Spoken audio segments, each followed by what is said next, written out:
મારો માલ જ્યારે મ્યુનિસિપાલિટીમાં પકડી ગયા હતા તે ભટ્ટ સાહેબ પાસે હું માલ છોડાવવા ગઈ હતી તો ભટ્ટ સાહેબને મેં કીધું કે ભટ્ટ સાહેબ મારો માલ છોડી દો, કારણ કે તમારી માની ઉંમરની છે, ઉંમર તો જોવો મારી તમે. તો ભટ્ટ સાહેબ કે મારા બાપને એક જ બાયડી છે, બીજી બાયડી કરવાની નથી. મેં તમારા બાપની બાયડી થવા હું નથી આવી. હું રોડ પર 40 વર્ષથી બેસું છું.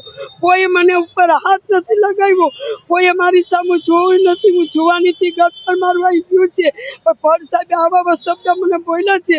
અને ભટ્ટ સાહેબે મારી પાસે લખાણ કરાવ્યું 300 રૂપિયાના કાગળ પર, અને વકીલ પાસે લખાણ કરાવ્યું કે અમે કોઈ દી રોડ પર બેસીએ નહીં, એમ કરીને લખાણ કરીને મારી ઉપર આવું કર્યું હતું એણે. તો હું ગરીબનું અમારું કોઈ નથી. આ સમયે પૈસાવાળાના દીકરાઓને કોકની માને કીધું હોત તો એ હું ભટ્ટ સાહેબને જીવતા રહેવા દેત, ભટ્ટ સાહેબને માયાને મારી નાખત. પણ મેં ગરીબ માણસનું કોણ છે અહીંયા? અમારું કોઈ નથી. અમે રોટલા વગરના 9 દિવસ પડ્યા હતા. કોણે અમારી સંભાળ લીધી છે? જ્યારે બધાયનું કામ હોય મોટાનું તો અમને ગરીબોને કહે છે તમે અમારા ભાઈઓ છો, બહેનો છો, માતાઓ છો, અમારી સાથે રહ્યો તમે.